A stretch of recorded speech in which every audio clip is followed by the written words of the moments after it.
कहानी की शुरुआत एक पार्टी को दिखाते हुए होती है जो कि एक एस्ट्रोनॉट ल्यूक के घर पर चल रही थी। क्योंकि जल्द ही ल्यूक मार्स मिशन पर जाने वाला है, इसीलिए उसने अपने घर पर एक गैदरिंग पार्टी रखी है।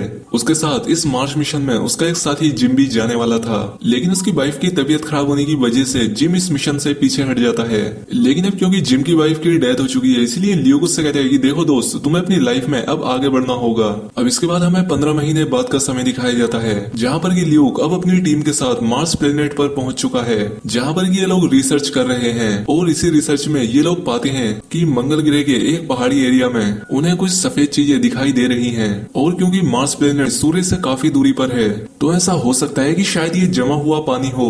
और इसीलिए ल्यूक की टीम इस जानकारी को नासा के मेन बेस पर भेजती है, जहाँ से इन्हें ऑर्डर दिया जाता है कि इन लोगों को खुद ही वहाँ पर जाकर पता लगाना होगा कि वहाँ पर क्या चीज है, क्या वो सच में पानी ही है या कुछ और। खैर, अब ये चारों एस्ट्रोनॉट्स अपने सूट पहनकर उसी तरफ जाने लगते हैं और वहाँ पहुंचकर ये पाते हैं कि ये चीज जो हिल जैसी लग रही है, इनके रेडार के हिसाब से उसके अंदर काफी बड़ा एक मेटल का स्ट्रक्चर बना हुआ है। और तभी इन लोगों को उस स्ट्रक्चर के अंदर से लो फ्रीक्वेंसी साउंड सुनाई देने लगती है। लेकिन ये सभी लोग उसे इग्नोर करके आगे बढ़ते हैं, ये देखने के लिए कि आखिर वो क्या है। लेकिन इनके उस स्ट्रक्चर के पास जाते ही वो अचानक से एक्टिवेट हो जाता है और वो मार्स के सभी पत्थरों को अपने अंदर खींचने लगता है। और देखते ही देखते वहाँ पर एक बड़ा सा तूफान आ जाता है, जो कि दिखने में ऐसा लग रहा था जैसा कि वो इन एस्ट्रोनॉट को मारने के लिए ही आ रहा है। और अब इसीलिए एक एक करके 3 एस्ट्रोनॉट यहाँ पर मारे जाते हैं। और अब सिर्फ ल्यूक ही बचा था, जो कि वहाँ से बचकर भागने की कोशिश करता है, लेकिन आखिर में वो भी तूफान की चपेट में आ जाता है। खैर, अब थोड़ी देर के बाद तूफान शांत होता है, जिसके बाद रेत में से एक एलियन स्ट्रक्चर की मूर्ति बाहर आती है, जिसका मतलब ये था कि मंगल ग्रह पर पहले भी एलियंस रह चुके हैं, जिसके बारे में आज तक इंसानों को पता नहीं था। वहीं दूसरी तरफ पृथ्वी पर ल्यूक का एक आखिरी मैसेज मिलता है, जहाँ पर वो उन्हें बताने की कोशिश कर रहा था कि मंगल ग्रह पर किसी तरह की एलियन लाइफ मौजूद है, जो कि उन पर अटैक कर रहा है। अब बेस पर सभी लोग काफी हैरान थे कि आखिर वहाँ पर हुआ गया है, और ल्यूक का भी कोई अता पता नहीं है। और इसीलिए जिम कहता है कि उन्हें एक रेस्क्यू टीम को जल्द से जल्द मार्स पर भेजना होगा, ताकि जो एस्ट्रोनॉट जिंदा बचे हैं वो उन्हें ले आए और मार्स पर कौन है इस बारे में भी पता लगा पाए। लेकिन नासा के हेड जिम को टीम में शामिल करने से इनकार कर देते हैं, क्योंकि पहले मार्स मिशन में जिम ने अपनी वाइफ की वजह से जाने से इनकार कर दिया था। लेकिन अब क्योंकि जिम की वाइफ इस दुनिया में ही नहीं है, इसलिए वो मिशन पर जाना चाहता है, और इसीलिए नासा का हेड मान जाता है। और अब इसके बाद चारों लोगों की उन टीम को फिर से मार्स पर भेजा जाता है। इस टीम में है जिम, बूडी की वाइफ टेरी, और लास्ट बंदा है फिल। अब इसके बाद 1 साल बीत जाता है, जहाँ पर मार्स 2 मिशन का शिप मार्स के करीब आ जाता है, जहाँ से कि उन्हें मार्स 1 में लगाए गए कैंप्स की भी इमेजेस मिलने लगती हैं। यहाँ पर उन्हें ऊपर से देखने पे 3 कब्रें बनी हुई नजर आती हैं। लेकिन ये कब्रें आखिर बनाई किसने? और पहले मिशन में 4 एस्ट्रोनॉट आए थे, तो एक कहाँ पर है? यहाँ पर सवाल कई सारे थे, जिस बारे में इस टीम को पता लगाना होगा। खैर, अब बेस से उन्हें मार्स पर लैंड करने की परमिशन मिल जाती है, लेकिन मार्स के ऑर्बिट में जाते ही इनके शिप से काफी सारे माइक्रो मीटियोरॉइड आकर टकराने लगते हैं, जिससे फिल का एक हाथ भी जख्मी हो जाता है। यहाँ पर टीम को लगता है कि एक छोटा सा टकराव है, इसीलिए वो उसे ठीक करने लगते हैं। लेकिन अब तक स्पेसशिप का फ्यूल टैंक मीटियोरॉइड के टकराने से काफी ज्यादा डैमेज हो चुका था, और अब इसीलिए उसमें ब्लास्ट हो जाता है। और अब इसीलिए इस पूरे क्रू को स्पेसशिप से अपने सूट पहनकर बाहर निकलना पड़ता है। लेकिन मार्स प्लेनेट के ऑर्बिट में पहले वाले मार्स मिशन का सप्लाई मॉड्यूल घूम रहा था, तो अब ये चारों एस्ट्रोनॉट उसी के थ्रू ही मार्स पर लैंड करने का फैसला करते हैं। लेकिन ये मॉड्यूल ऑर्बिट में काफी तेजी से घूम रहा था, और इसीलिए उसे पकड़ने के लिए बूडी किसी तरह से उसके पास पहुंचता है और उसे सेफ्टी रोप से बांध देता है। लेकिन इसी बीच वो खुद मॉड्यूल से हटकर मार्स की तरफ गिरने लगता है। अब यहाँ पर सेफ्टी रोप भी उसके पास नहीं थी, क्योंकि उससे तो पहले ही उसने मॉड्यूल को बांध दिया था, यानी कि अब उसका मरना तय है। यहाँ पर उसकी वाइफ टेरी बाकी एस्ट्रोनॉट को छोड़कर अपने हस्बैंड को बचाने के लिए जाने लगती है। लेकिन यहाँ पर बूडी को भी पता था कि अगर वो उसे बचाने के लिए ज्यादा आगे आई तो वो भी मारी जाएगी, इसलिए वो उसे बचाने के लिए अपना हेलमेट उतार देता है और मारा जाता है। टेरी देखकर बहुत दुखी हो जाती है, लेकिन वो जानती थी कि बूडी ने उसे बचाने के लिए ऐसा किया है, और इसलिए वो फिर से मॉड्यूल पर आ जाती है। और ये बचे हुए तीनों एस्ट्रोनॉट किसी तरह से मार्स के सरफेस पर लैंड करते हैं। अब यहाँ से ये तीनों पहले मिशन वाले बेस पर जाते हैं, जहाँ का स्पेसशिप अभी भी काफी ठीक हालत में था, यानी कि अब वो इसका इस्तेमाल करके वापस तो आराम से जा सकते हैं।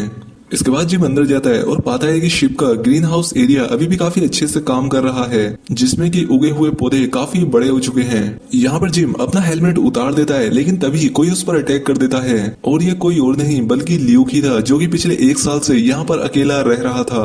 वो अब ऐसा हो गया है, अभी सभी लोग उसे संभालते हैं और बताते हैं कि वो उसे ही यहाँ से बचाने के लिए आए हैं। जिसके बाद ल्यूक अब पूरी तरह से होश में आता है। अब यहाँ पर ल्यूक इन्हें अपने पिछले 1 साल की कहानी बताना शुरू करता है कि किस तरह से वो उस अटैक के बाद अकेला बच गया था, जिसके बाद उसने पहले बाकी एस्ट्रोनॉट की बॉडी को रिचुअल के अनुसार ही दफनाया और इसके बाद शिप में रहते हुए ही दूर से ही उस एलियन स्ट्रक्चर को स्टडी करना शुरू किया। जिसके बाद वो उन्हें फिर से वही स्ट्रक्चर दिखाता है, जिसका चेहरा थोड़ा थोड़ा इंसानों जैसा लग रहा था। लेकिन ये चीज देखकर ये लोग काफी हैरान थे कि उन एलियंस की बॉडी हम इंसानों जैसी ही दिखती होगी। अब ल्यूक आगे बताता है कि जब हम उस स्ट्रक्चर के पास गए थे तब उन्हें वहां पर एक अजीब सा लो फ्रीक्वेंसी साउंड सुनाई दिया था, लेकिन तब उन्होंने उसे इग्नोर कर दिया। लेकिन पिछले कई महीनों से ल्यूक उसी साउंड पर ही रिसर्च कर रहा है, जिसमें उसने पाया कि ये साउंड इंसानी डीएनए का ही एक डायग्राम है, यानी कि एलियंस ने इन्हें अपने सिग्नेचर के रूप में मार्स पर छोड़ा है।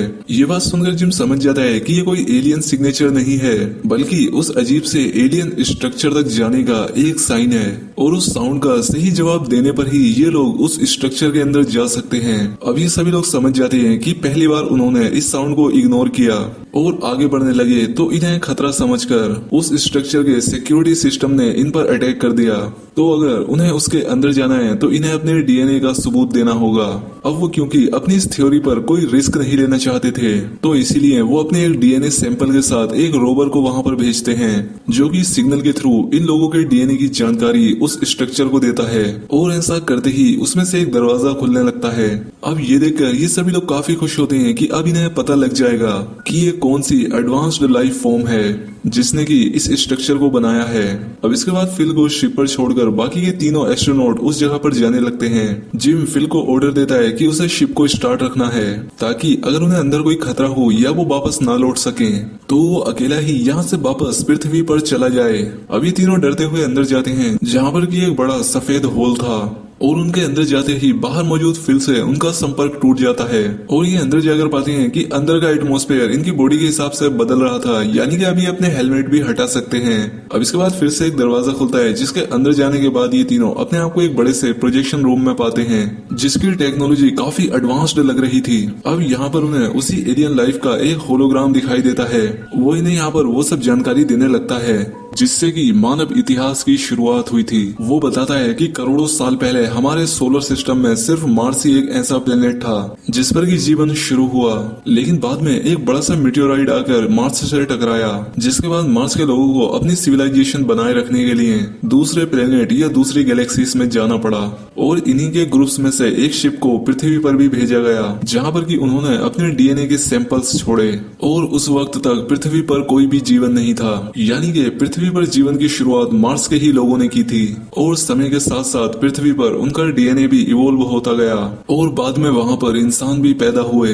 लेकिन सिर्फ पृथ्वी ही ऐसा ग्रह नहीं है जहां पर कि मार्स के लोगों ने जीवन शुरू किया था, वो इसके अलावा भी कई सारी गैलेक्सीज में गए और वहां पर अलग अलग उन प्लैनेट्स पर बस गए जहाँ की जीवन की शुरुआत हो सकती थी। अब वो होलोग्राम इन तीनों से हाथ भी मिलाता है, ये दिखाने के लिए कि इंसानी प्रजाति उन्हीं का एक हिस्सा है जिसे कि उन्होंने ही पैदा किया था। अब इसके बाद होलोग्राम गायब हो जाता है और उन्हें बताया जाता है कि उनके नीचे एक स्पेसशिप है जो कि उन्हें रियल मार्शियन के प्लेनेट तक ले जाएगा, जो कि यहाँ से बहुत दूर एक दूसरी गैलेक्सी में है। वहीं बाहर से फिल का कोई भी कांटेक्ट अंदर से नहीं हो पा रहा था, इसलिए वो डर जाता है कि कहीं अंदर कोई खतरा ना हो, तो इसीलिए वो वापस से पृथ्वी पर जाने के लिए अपने शिप को शुरू कर देता है। वहीं अंदर वो तीनों फैसला करते हैं कि वो दूसरी गैलेक्सी में नहीं जा सकते, क्योंकि यहाँ से ये सारी जानकारी उन्हें पृथ्वी तक भी पहुँचानी होगी। लेकिन जिम कहता है कि वो अकेला ही उस दूसरे प्लेनेट को देखना चाहता है, क्योंकि अब उसकी वाइफ के मरने के बाद पृथ्वी पर वैसे भी उसका कोई नहीं बचा है जिसके लिए वो वापस जाए, इसलिए वो अकेला ही मार्शियन के उन प्लेनेट पर अकेला जाएगा और दो बाकी के बचे एस्ट्रोनॉट पृथ्वी पर चले जाएंगे, जहां जाकर वो यहाँ की जानकारी पृथ्वी पर देंगे। अब इसके बाद वो फिर से आखिरी बार फिर से कांटेक्ट करते हैं और उसे बताते हैं कि हम 2 एस्ट्रोनॉट वापस आ रहे हैं, इसीलिए वो दोनों एस्ट्रोनॉट वापस से फिल के पास उसकी शिप में जाने लगते हैं, जबकि जिम अब एक लाइट एलिवेटर के जरिए उन मार्शियन के शिप में चला जाता है, जहाँ पर जिम पाता है कि अब उसके आसपास काफी सारा पानी भर रहा है। लेकिन अजीब बात यह थी कि जिम इस पानी में भी सांस ले पा रहा था, यानी कि मार्शियन की नई लाइफ फॉर्म उस दूसरे प्लेनेट पर पानी के अंदर रहती है। वहीं स्पेस से अब बाकी के एस्ट्रोनॉट देखते हैं कि जिम उस मार्शियन स्पेसशिप के साथ दूर किसी दूसरी गैलेक्सी में जा रहा है। और इसी के साथ ये कहानी यहाँ पर खत्म हो जाती है। वीडियो को लाइक और शेयर करें। रोज नए मूवी एक्सप्लेनेशन वीडियो देखने के लिए चैनल को जरूर सब्सक्राइब करें।